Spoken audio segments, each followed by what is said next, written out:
Ya, assalamualaikum warahmatullahi wabarakatuh, sahabat sekalian. Alhamdulillah, sekarang saya sedang bersama dengan Ustadz Agus Idwar. Beliau adalah seorang yang luar biasa, masya Allah. Ustadz Agus, apa kabar? Alhamdulillah, nggak usah pakai ustadz depannya. Kalau ustadz itu antum. Ustadz itu kan maksudnya usaha taat. Oh, kalau saya ini murtad, muridnya ustadz. Oh, masya Allah. Atau ceritanya prostat lah. Apa tuh? Proses menjadi ustadz. Kalau bisa jangan yang jelek-jelek lah Ustadz. Alhamdulillah. Yang baik-baik lah. Perlu kita nasihati juga. Meskipun beliau ada sertifikasi dari MUI, tapi tetap nggak ada yang sempurna kecuali Rasulullah SAW. Benar, Jadi luar yang biasa. salah harus kita luruskan kan. Ya. Jadi kalau Ustadz itu bagus, usaha taat. Tapi kalau murtad nggak bagus. Oh, jadi istilah itu tidak boleh ngambil yang jelek Nggak ya? boleh jelek, meskipun pendek aja Ya. jelek. Siap. Ya, Oke, ini pelajarannya. Ya, penting itu. Jadi sahabat sekalian ya, tadi beliau datang ke sini bawa kamera, bawa HP-nya dia bilang aku mau bikin konten YouTube. Apa nama channel YouTube-nya? Guswar Official, tapi khusus bicara tentang manajemen dosa. Guswar Official. Subscribe now, sekarang juga kalian subscribe karena baru 2000 ya. 2.000 Ustaz. Kasihan ya? Nggak ada. Ini 200.000. Jumlah itu nggak ada menjamin. Nolnya beda, gelinding 1, gelinding 2 loh.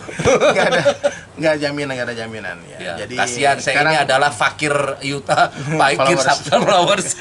subscriber. Kalian di follow sekarang ya, kasihan. Ya karena memang Ustaz Agus kan Om Agus ini memang lebih terlambat dia memulai YouTube-nya ketimbang saya. Kalau beliau lebih duluan mungkin lebih banyak subscribernya. Karena kita bilang apa? Beliau ini kalian tahu nama-nama besar di Indonesia. Waalaikumsalam. Masya Allah, ada satpam tuh. Oh, insyaallah. Ada nama-nama besar.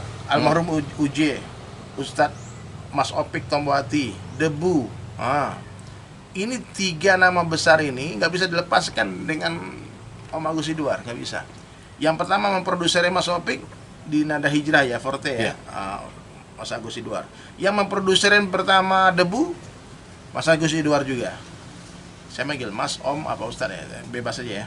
Bisa ngacak. Kemudian almarhum Uji dari awal sampai akhirnya, sampai meninggalnya hari terakhirnya Ya, malam itu bareng-bareng sama beliau. Subhanallah. Jadi tentu banyak pengalaman beliau di dunia industri musik religi ini ya. Apa sih sebetulnya cita-cita Ustaz Agus tentang nasyid di Indonesia ini apa? Nah, jadi gini Ustaz, awalnya kan di Senada itu, Senada dari Oh ya, Senada ya, lupa. Yang dulu Senada ya, founder Senada beliau juga. Lupa yang jagalah hati. Itu beliau. Kalian belum lahir lagu itu. Jadi tahun 93 lah. Kalau awalnya sih mulai dari tahun 91, udah sama saya masih kuliah. Nah, itu Senada dibentuk 93-94. Ya, kita itu dulu kan nasyid itu hanya sekedar yang ramai itu yang bersemangat. Oh, yang buat jihad kayak gitu. Ya harokah lah orang kenal nasyid haroki. Nah, kemudian Senada agak nakal dalam petik membuat dengan gaya akapela. Kebetulan pada waktu itu akapela lagi naik daun saat. Betul. Ada apa Boys to Men, All for One ya. Yeah. Terus ada Neri Perkaso. Waktu itu lagi ngehits. Nah, akhirnya dengan apa namanya itu Senada terangkat. Nah, tapi nasyid itu masih tetap begitu-begitu aja gitu. Masih waktu itu saya merasakan menjadi warga kelas 2 atau kelas berapa lah untuk musik religi di Indonesia. Masih belum dianggap. Saya dengar dibilang musik kolak. Musik kolak, musik kolak itu adalah musik yang cuma ada di bulan puasa. Jadi nasyid itu di bulan puasa ada, setelah bulan puasa kelar hilang Ustaz. Ya kan? Karena itu kolak aja bulan lebaran aja hari pertama udah nggak ada lagi. Sama kayak begitu. Nah, bagaimana supaya nasyid itu berubah? Nah, akhirnya saya keluar dari Senada, padahal waktu itu mendapatkan penghargaan platinum. Langsung saya keluar, diajak join di bikin perusahaan namanya Nada Hijrah. Betul. Dan bingung waktu itu mau bikin apaan nih. Ya, tapi sebelum itu ya cita-cita saya satu. Ketika masuk ke dunia di label itu pengen menjadikan nasyid atau lagu religi ini ya tidak lagi menjadi musik kelas sekian. Tetapi musik yang setara dengan lagu-lagu pop yang ada di Indonesia. Itu cita-citanya. Nah, pertama kali ketemu sama Debu. Ya, Debu waktu dulu baru datang dari Amerika ya. Dari Amerika. Nah, ini ada cerita yang unik Ustaz. Debu dulu pakai sorban gede. Iya. Pakai sorban gaya sufi tuh. Iya. Nah, buat rekaman musik kan musik Debu ini agak complicated gitu ya. Nah, kemudian waktu itu ide spontan saya nih. saya bilang sama Mustafa, boleh nggak saat bikin video klip sorbannya dilepas? Gawat juga ya. Orang pada kaget tuh. Jahat banget nanti. Kenapa? Karena saya pikir waktu dulu pikiran sederhana. Tahun 9 Iya 90 7 enggak 2000 enggak saat itu 2002. 22 ya. Jadi kalau bayangan saya itu kalau dia beli pakai sorban nggak kelihatan bulenya. Jadi marketing banget lah dulu tuh berpikir ya. Itu bagus juga. Jadi bukan alasan anti sorban ya. Bukan di sorban, bukan. Karena waktu itu untuk menunjukkan bulenya dan benar begitu di gaya Mustafa kan ya. begitu dilepas sudah kayak waktu itu kayak David Beckham. Betul. Bos langsung, bok Naik. Ustaz, langsung 250.000 kopi tuh, kaset waktu itu udah luar biasa itu, banyak loh. Masih muternya pakai Kayak begitu. Nah, alhamdulillah pertama. Nah, kemudian yang kedua bingung mau bikin apa lagi ya. Nah, waktu itu bikin kompilasi. Nah, kurang satu lagu. Kebetulan waktu di kantor itu Opik itu masih gondrong lah betul.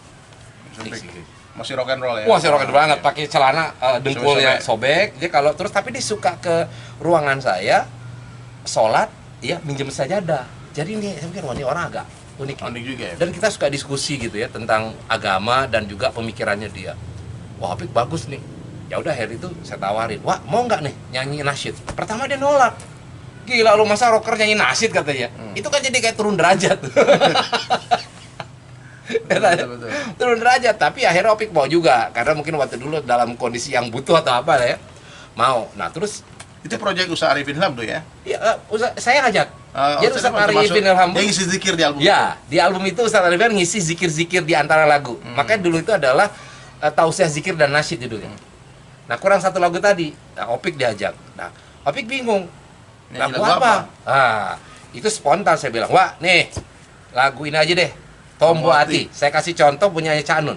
Cuman tolong dibuat aransemen yang lebih luas karena itu kan Kak Cak Nun, maaf dia Cak Nun kan memang kayak kanjengnya Jawa banget gitu ya. Gamelan. Nah, ini lebih luas deh. Udah bikin itu dan bikinnya tanpa pretensi apa-apa, Ustaz. Nggak ada nothing tulus ya, nggak ada. Itulah namanya bukti Ikhlas. keikhlasan itu. Wah, luar biasa. Sama tuh kayak anak bikin lagu DSIS itu, nggak kepikiran sedikit pun bakal didengar orang, nggak sepikiran sedikit pun bakal masuk TV, sedikit pun nggak ada. Isengnya bikin rekaman, tahu tuh dipakai soundtrack sama sinetron. 3 tahun, orang kaya mati, Ramsi mati. Cerita dikit dong gimana ganti ya? Bagaimana ceritanya bisa muncul lagu itu? Lagu itu memang anak buat syairnya tahun 2007. 2007. Udah lama banget. Syair itu di puncak terendahnya kehidupan anak secara ekonomi. Lagi jatuh gitu ya. Jatuh dari kaya raya sekaya-kayanya tiba-tiba miskin semiskin-miskinnya. Semiskinnya kayak apa tuh misalnya? Kamu tuh nggak utang di mana-mana. Uang buat beli bensin motornya nggak ada, bayangan tuh nggak ada uang sama sekali.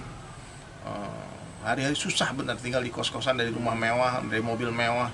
Tiba-tiba cuma tinggal motor Tiger 1. Itu pun motornya rusak-rusak juga. Belum keluarga waktu itu ya? Sudah. Oh, sudah. Luar biasa itu. Subhanallah, mujahadah banget Ustaz. Tapi anak justru di saat itulah anak rasakan yang paling dekat dengan Allah. Karena ketika kita rogoh kantong ke bawah nggak ada, kiri kanan nggak ada, itu spontan ke atasnya tuh ikhlas. Allah itu benar Allah. Hari ini kan banyak orang di kantongnya banyak duit, di ATM masih banyak duit. Jadi pas dia angkat tangan tuh sebagian besar tuh acting aja. Karena hatinya masih ke kantongnya, dia aman. Ya, merasa masih khawatir takut kurang aja gitu ya. Ini bukan saldo zero lagi, ini minus habis-habisan. Waktu itu saya duduk di depan masjid di Denpasar itu, Masjid Muhammad. Ada pemilik masjid namanya Pak Haji Ali Haris, dia keluar masjid apa ada asar itu. Anak mau pulang nggak bisa nyalain motor karena starter nggak bisa, bensin habis. Terus dia bilang, "Sulaiman, fakir mut, ghani mut. Ghani mut, fakir mut. Orang kaya mati, orang miskin mati." Jadi anak langsung dapat seperti semangat deh. Ngapain gua sedih deh, ngapain sedih, ntar lagi mati kan. Ya. Terus alhamdulillah Allah hantarkan rezeki, bisa beli bensin, anak pulang. Dalam perjalanan pulang itulah bersenandung di atas motor. Dengan nada yang sama. Mati, langsung dapat nadanya langsung. Mati. Cuma itu aja. Orang kaya mati, orang miskin mati, orang kaya mati. Nggak ada lirik lain. Yang lain ya. Nah, sampai di rumah baru anak ambil kertas kasih tahu istri, ini ada lagu, aku bikin lagu. Nggak ada alat musik di rumah lagi, habis. Saya tulis, "Wahai manusia," itu sempurna lirik. tak ada lebih 1 titik pun, dan belum pernah sampai detik ini orang mengkritisi liriknya. Ya. Kan lirik itu pas gitu loh. Itu nulisnya diulang atau sekaligus jalan? Sekali jalan aja. Jadi setiap ketemu orang, Ana selalu sampaikan itu. Orang kaya mati, Pak. Itu aja. Itu sederhana kalimatnya, tapi itu dia bisa nggak tidur malam mikirinnya. Orang miskin sedih, jangan sedih bang. Orang miskin mati. Orang kaya mati, miskin mati. Raja-raja mati, rakyat biasa mati. Baru disempurnakan liriknya. 2007, 2008, 2009 itu saya akapelain lagu itu hari-hari. Setiap ketemu orang kaya mati, orang miskin mati, raja-raja mati, rakyat biasa mati. Kalau saya lagi bayan, lagi tausiah, sampaikan itu. 2011 berangkat ke Hong Kong 4 bulan khuruj. Setiap tahun 4 bulan. 2008 4 bulan, 2009 4 bulan jalan kaki ke Padang. 2010 ke India, 2011 itu ke Hong Kong sampai ke Belang Papua, dan pulangnya tuh mampir ke Bandung, ketemulah anak-anak band. Mereka bertanya, kenapa nggak main band lagi bang? Kan dulu bagus bandnya, Betrayer nih semua. Kenapa nggak main band lagi? Emang musik haram ya? Waktu itu ada gitar, anak main jreng jreng jreng jreng jreng. Orang kaya mati, orang miskin mati, raja-raja mati, rakyat biasa. Terus kata ada drummernya Mata Band Walk, dia bilang bang berinding bang. Ini lagu, aduh, rekam bangnya aransemen ya. Saya bilang aransemen aja. Nggak ada kepikiran anak yang bakal nyanyiin. Waktu itu Ray Nine Ball anak mau suruh nyanyiin. Ray mau nyanyiin, tapi kata Walk, abang nyanyi deh, ikut nyanyi bagus. Kan pencipta lagunya ada ruhnya. Ya. Nah, mulailah nyanyi. Nggak ada ikut-ikutan, cuma anak sama Ray aja. Ray backing vokal. Itu lagu single anak. Ray itu featuring backing vokal. Karena dia ada kontrak sama label. Satu malam Ana lagi rekaman di studio, tiba-tiba pagi-pagi Ana dengar ada suara yang baru ternyata Sunu malam-malam datang. Ana tidur, Sunu pun ikut ngisi backing vokal. Backing vokal itu bukan lagu trio, bukan. Medina itu ada itu 2015. Itu dibentuk oleh Positive Art karena untuk bikin acara kopi, acara di Trans 7 itu ngopi kan. Begitulah ceritanya, dan itu bergulir hampir 900 episode. Maijah pengen ke Mekah, lagu itu back sound setiap hari, bayang tuh. Jadi itu lagu udah terkenal dengan sendirinya, dan orang nggak tahu penyanyinya siapa. Awalnya jadi orang-orang mencari lagu siapa sih. Tahun 2013 anak dijemput sama Trans TV ke Bali bikin acara, ditawarkan untuk bikin ke Jakarta bikin program, tapi harus sama seperti Ustadz Agus lah, suruh lepas sorban semua macam-macam kan. Dulu berat banget, serius. Nah, karena waktu itu, bayang tahun 2000 itu ya, orang jauh banget. Nggak ada orang pakai jenggot, pakai sorban kan, nggak ada, langka banget. Tiba-tiba setelah 2015 ada acara ngobrol perkreman di Trans 7, pakai ini menjadi tren. Diterima orang, lihat gaul ini. Dulu orang sama lihat tablik itu jengkel banget kan, ini bikin rusak mode aja, tiba-tiba jadi keren gitu loh. Jadi artis-artis pakai gamis, pakai celana cingkrang, pakai jenggot. Itu cerita singkatnya. Jadi memang ketika lagu itu dibuat tanpa interest, ikhlas karena Allah, itu ada ruhnya. Yang parah itu kan lagu-lagu ini disengajain bagus-bagusin. Nah, itu. Enggak didengar orang. Jadi gitu Ustaz, di salah satu yang sempat saya upload di YouTube juga, tips membuat lagu religi nih, jangan dibikin-bikin. Boleh bikin tapi jangan dibikin-bikin. Jangan dibikin-bikin. Tapi apalagi sekarang Anda lihat banyak fenomena nasyid-nasyid itu malah jadi kayak hip-hop gitu, gimana ceritanya tuh? Nggak hanya K-pop Ustaz, yang paling repot ya agak melambai ini. Kalau saya keras tuh urusan itu. Saya bilang nasyid itu dulu berangkat dari sesuatu giroh dan ada semangat dakwahnya. Jadi kita bernasyid itu, itu adalah media, bukan karena pengen terkenalnya. Jadi tidak pernah berpikir kalau tampil tuh harus gayanya gimana, tapi bagaimana menyampaikan pesannya. Nah sekarang kalau saya mohon maaf nih, yang repot itu adalah kemasannya. Sampai nyanyi pun dibuat-buat vibrasi. Jadi bukan dia. Sedangkan lagu religi itu semakin tulus, semakin polos, semakin ikhlas menyanyikan itu semakin bagus. Ya Allah, benar Mas Agus. Jadi benar tuh. Maka lagu Opik tiba-tiba booming ya, dan merubah kehidupan Mas Opik. Nah, terus di Opik ada sejarah. Jadi begitu mau bikin video klip, kan bingung nih. Aduh, pakai kostumnya apa? Masih gondrong ya? Masih gondrong. Saya bilang gini, lagu Tombo Ati kan lagunya Sunan Kalijaga nih. Ya enggak? Ya bagusnya lu pakai sorban dong. Gitu ceritanya. Jadi nggak terlalu dosa lah ibaratnya. Mencopot sorban debu, pindahin ke Opik. Debu biar kelihatan bulenya, Opik biar nggak kelihatan Jawanya gitu. Aduh, Bang. Enggak, kalau Opik sebagai kelihatan rockernya. Itu dulu rambutnya, itu masih ada ekor ya, Ustaz. Jadi kalau itu suka ada linting-linting dilipet. Nah, awal tuh promo saya ajak ke komunitasnya Agim, ajak ke komunitasnya Ustadz Arifin. Nah, dulu Opik tuh mendapat gelar adalah Mu'allaf Nasyid Mu'allaf nasyid. pada waktu itu, tapi luar biasa langsung dak karya-karya. Makanya karya Opik yang di awal itu karya Opik yang masterpiece. Hampir semua lagu di album pertama itu Masterpiece semua. iya masterpiece. Nah, gitu. Opik sendiri bisa merasakan lah kenapa bisa sampai kayak gitu. Alhamdulillah. Itu lagu pertamanya. Pertama, istighfar. Syukurillah, syukur Padamu ya Allah, bila waktu Itu pertama aja ya? pertama telah berlalu. Astagfirullah. Pertama juga. Astagfirullah. Pertama juga. Album terbaik deh. Firwal-azim. Legend. Iya.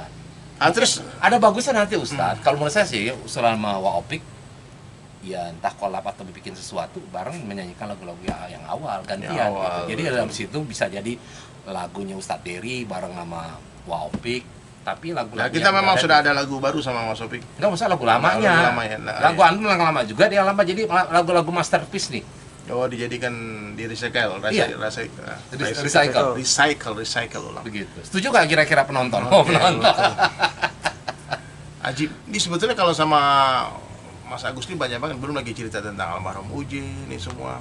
Tapi nanti konten kita akan terlalu panjang dan kalian bosan Iya, dengarnya, benar. ya. Nanti kita akan bikin Lain kali kita kalau almarhum part Uji. berikutnya kita Almarhum akan, saya belum pernah cerita Ustadz, di mana-mana. ya, nanti kita akan buat konten sejarah bagaimana kisah perjalanan dakwah almarhum Uji sampai hari terakhirnya almarhum Uji, dan beliau saksi mata yang mengangkat jenazah almarhum ketika kecelakaan di malam hari itu. Insyaallah. Oke, sahabat sekalian, jangan lupa di like, di comment, and subscribe channel YouTube dari Sulaiman dan Sahabat, channel YouTube-nya Gus Suara Official, manajemen dosa ya. Ya, gue suara official aja itu.